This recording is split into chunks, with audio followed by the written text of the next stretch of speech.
E fala galera, beleza? Estamos aqui no novo jogo aí do Rodas Brasil aí. Um jogo aí de moto aí. É uma beta que tá sendo aí. Jogo de moto bem bacana aí, top demais. Aí como vocês podem ver, esta moto aqui, nós vamos dar um rolezinho aqui com essa moto aqui. Então meu personagem cai na hora que você bate nas coisas aqui. Vou mostrar pra vocês já. Olha, o personagem cai aí. Olha como tá top esse jogo, velho. Ele cai aí, se levanta aí. Mas vai ter mais coisa aí. Vai ter mais moto também. Vai ter... Porque aqui é só apenas uma beta, tá? O link vai estar aqui na descrição do vídeo aí. Vamos que vamos aí. Nós também pode fazer uns graus aí, velho. Bem loucão aí. Eita, velho. O cara aí tá caindo também. Vai ter como também mudar a roupa também. Trocar o capacete aí.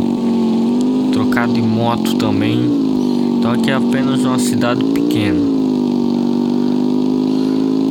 Mas a gente consegue fazer um grau aí. Olha como tá esse capacete azul aí.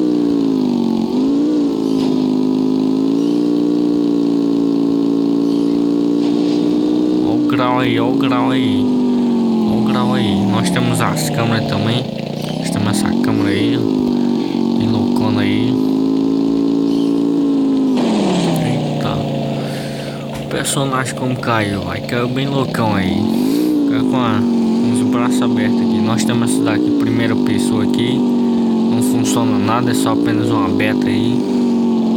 Nós temos essa daqui também, essa câmera aqui. Tem como dar um corta-giro aqui em cima do velocímetro. Olha o corta-giro aí, velho. Olha aí. Olha como é loucão aí.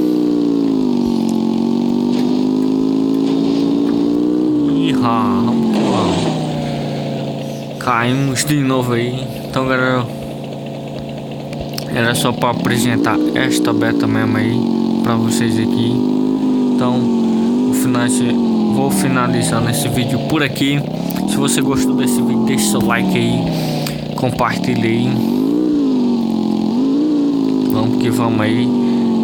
A 400 inscritos aí.